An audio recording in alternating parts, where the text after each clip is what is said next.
Sometimes when we have data on two variables x and y, where x is the independent variable and y is the dependent variable, we are interested in knowing the relationship between the two variables.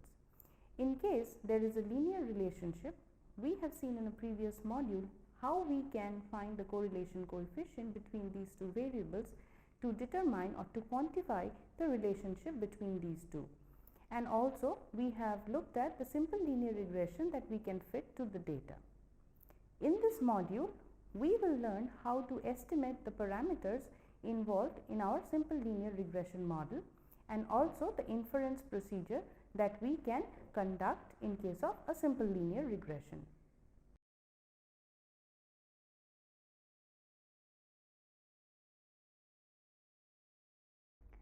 The estimation of a simple linear regression relationship involves finding estimated or predicted values of the intercept and the slope parameter of a linear regression line.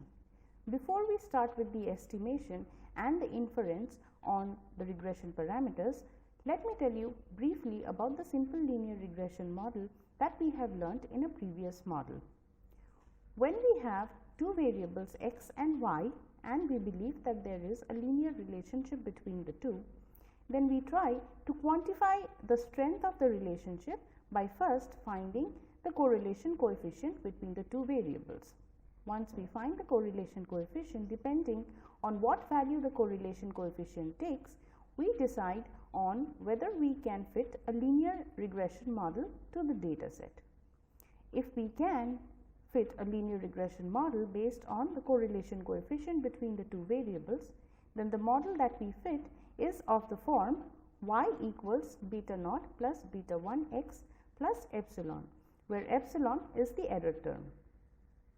Now, in this module, we will discuss how we can obtain the estimates of the two unknown parameters in this model, namely beta 1 and beta naught. Beta naught here is called the intercept of the model and beta 1 is called the slope parameter of the regression model. The estimated regression line is then of the form y hat equals hat beta naught plus hat beta 1 x, where hat represents the predicted value of y based on the values of the variable x. Now, in order to obtain the estimates of the parameters, the method that we will see here is the method of reducing the sum of square of errors or minimizing the sum of square of error. The sum of square of error for the regression model is given by sum over I equals 1 to n e I square or epsilon I square, as we may denote the error term, where the error term is given by y I minus y I hat whole square. The error term y I minus y I hat is for the ith observation, where y I is the actual observation and y I hat is the predicted value based on the regression model. So, what we are trying to do here is minimize the sum of square of these errors. So, we are trying to minimize SSE equals summation I equals 1 to n y I minus y I hat whole square. Now, the least square regression line is that which minimizes this SSE with respect to the estimates of beta naught and beta 1. In order to obtain the estimates of these parameters, we take the derivative, the first order derivative of the SSE with respect to beta naught and beta 1 and equate it to 0 to obtain the expressions for estimates of the parameters. These equations are called normal equations and they are of the following form. When we differentiate SSE with respect to beta naught, then the equation is in the form summation I equals 1 to n y I minus n times beta naught minus beta 1 summation I equals 1 to n x I equals 0, and with respect to beta 1, the equation is summation I equals 1 to n x I y I minus beta naught summation I equals 1 to n x I minus beta 1 summation I equals 1 to n x I square equals 0. The normal equations then equated to 0 will give us the least square estimates of the regression parameters, and the expressions for the least square estimates of the regression parameters are given by beta naught hat equals y bar minus beta 1 hat times x bar, where x bar and y bar represent the sample mean of the two variables x and y, and beta 1 hat is given by summation I equals 1 to n xi minus x bar times yi divided by summation I equals 1 to n xi minus x bar whole square. We can then define the statistical inferential procedures that we perform on these estimates of the parameters. So, we have just seen how to find the best fitting regression line for the bivariate data xi, yi. We have obtained the estimates of the regression parameters using the method of least square, that is by minimizing the error sum of squares. Now, we wish to look at the method of statistical inference based on the regression parameters beta naught hat and beta 1 hat. So, to start the inferential procedure, suppose we have a set of bivariate observations x1, y1, x2, y2 up to xn, yn, where n here is the number of observations. Now, these observations could be on any of the following examples. Example 1, x could be the height of the father and y is the son's height, and we have reasons to believe that x and y are correlated. Similarly, we can have another example where x is the midterm score of a student and y is the final score. Again, x could be rainfall and y could be the yield of crop. In each of these cases, there is an underlying chance that x and y are correlated to one another, and thus fitting a simple linear regression model is appropriate. So, let us also define a few terms that we will be using in the next few slides. Let us write mu subscript y given x be the mean of response y given the value of explanatory variable or predictor variable x, and let sigma square subscript y given x be the variance of y given the value of x. Under linear regression model with equal variance, mu y given x equals beta naught plus beta 1 x and sigma square y given x equals sigma square. So, the linear relationship between the dependent y and independent x is given by y equals beta naught plus beta 1 x plus epsilon, where beta naught is the intercept and beta 1 is the slope of the regression line. Epsilon is the error term, and we assume that the error term epsilon follows a normal distribution with mean 0 and variance sigma, and the error epsilon I. The error term is represented by epsilon, where we assume that epsilon has a normal distribution with mean 0 and variance sigma square. The error epsilon I corresponding to the pair xi, yi are also assumed to be independent of each other. So, given a sample of n pairs of observations x1, y1, x2, y2, xn, yn, we use the method of least square to estimate the unknown parameters beta naught, beta 1 and sigma, and this gives us the fitted regression line y hat equals beta naught hat plus beta 1 hat x, where the least square estimates of the two parameters are beta 1 hat equals summation xi minus x bar times yi divided by summation xi minus x bar whole square, or we can see that the numerator of the estimate of beta 1 can be written as sxy, or the covariance between x and y.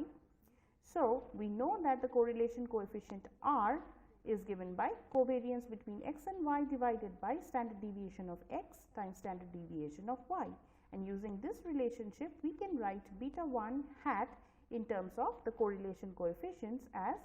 r times standard deviation of y divided by standard deviation of x, and beta naught hat is given by y bar minus beta 1 hat times x bar.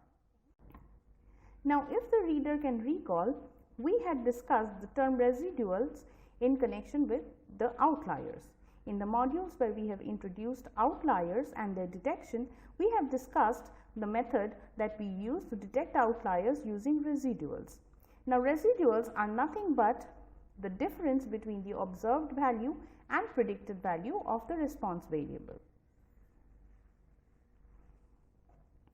So, we can write the residuals as Ri or epsilon I given by yi minus beta naught plus beta 1 xi,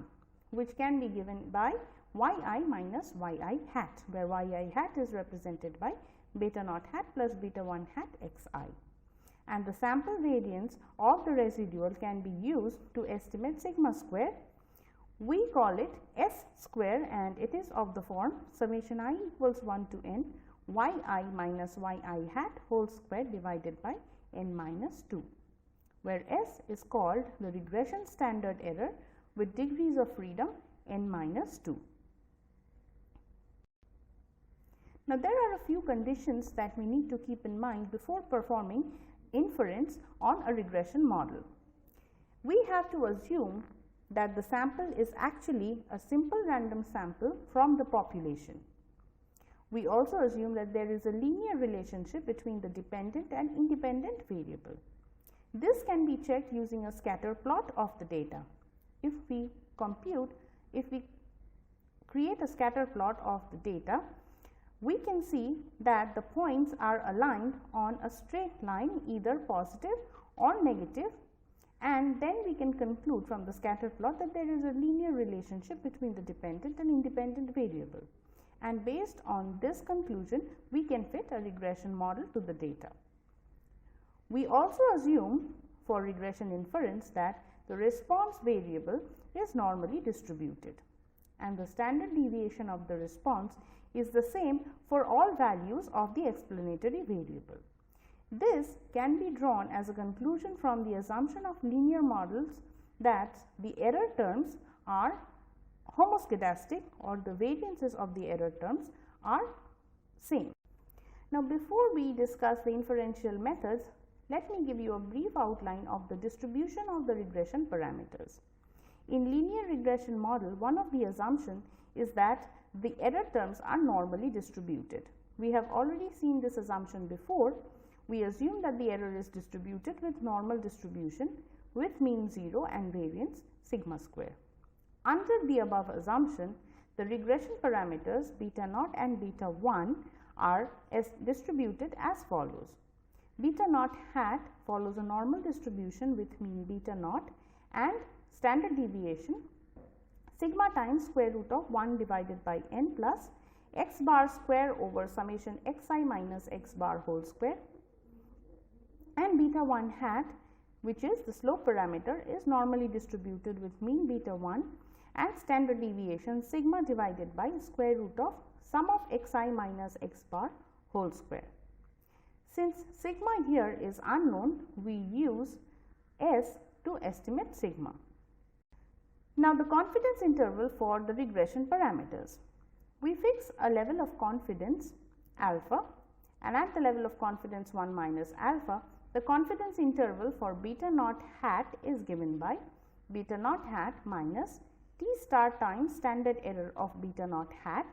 and beta naught hat plus t star times standard error of beta naught hat,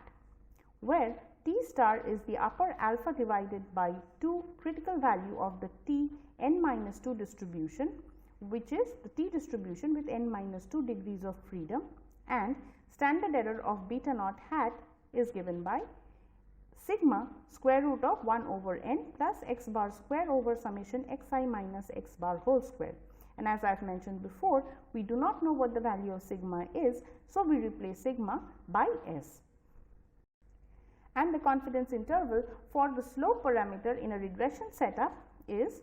at a level of confidence 1 minus alpha. The confidence interval for beta 1 is given by beta 1 hat minus t star times S e of beta 1 hat and beta 1 hat plus t star times S e of beta 1 hat, where t star again is the upper alpha divided by 2 critical value of the t n minus 2 distribution, and standard error of beta 1 or S e of beta 1 equals S divided by square root of summation xi minus x bar whole square. Now, the confidence intervals for the two regression parameters tell us that when we estimate the parameters we are confident that at level of confidence 1 minus alpha, the value of the parameters will lie within this interval. The confidence interval for regression parameters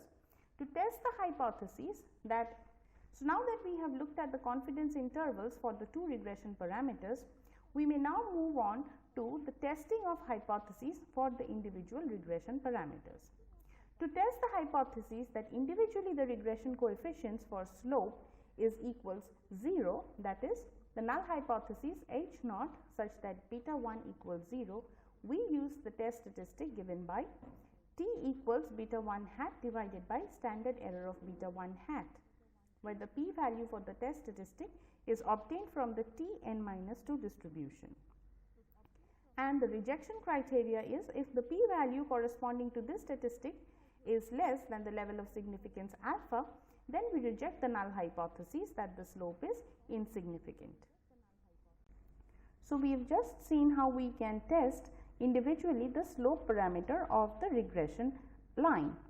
We can also perform a test on the intercept parameter beta naught, but however, it does not make much sense and it is not usually done in statistical practices.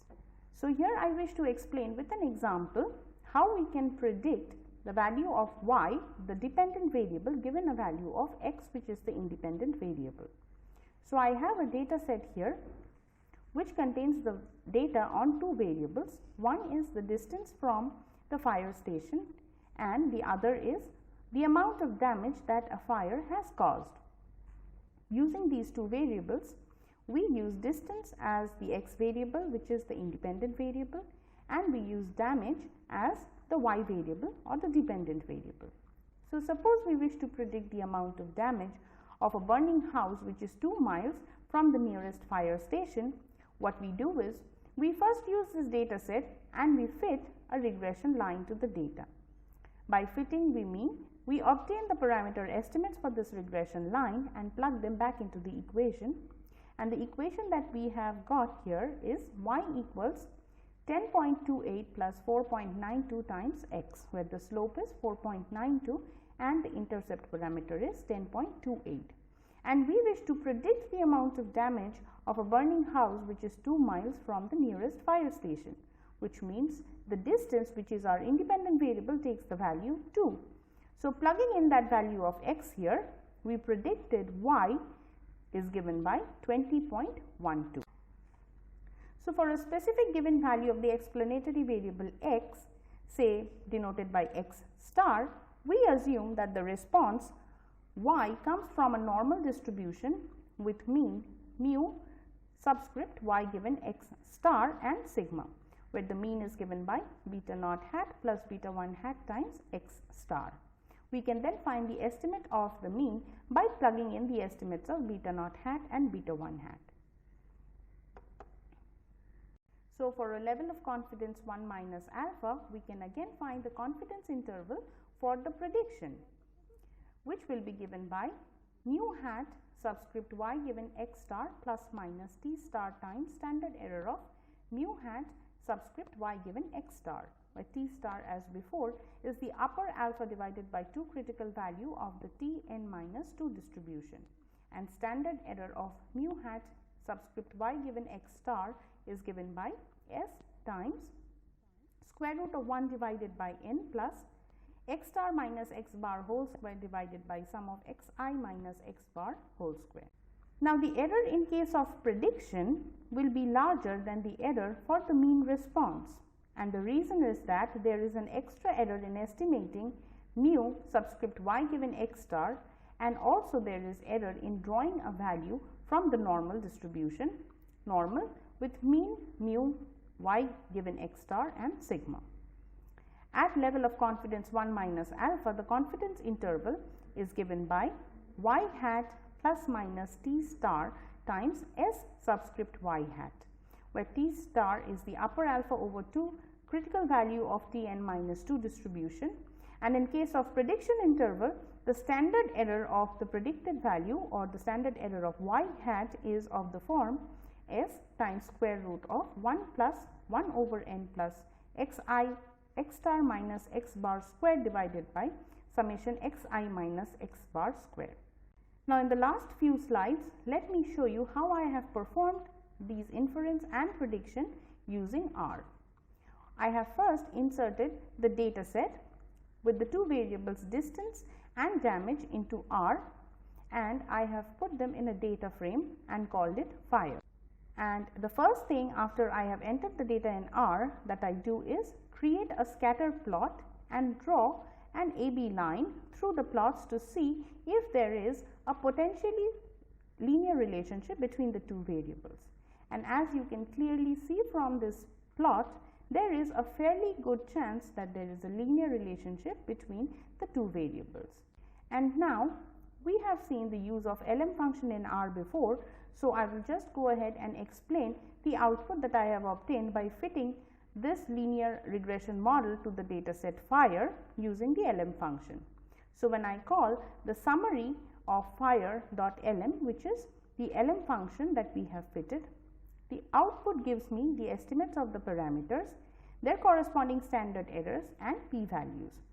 And we have seen from the regression line before that the estimates of the intercept parameter is 10.2779, which we had previously rounded to 10.28, and for the slope parameter, or the one corresponding to the distance variable, is 4.919 or 4.92, as we had used the rounded value.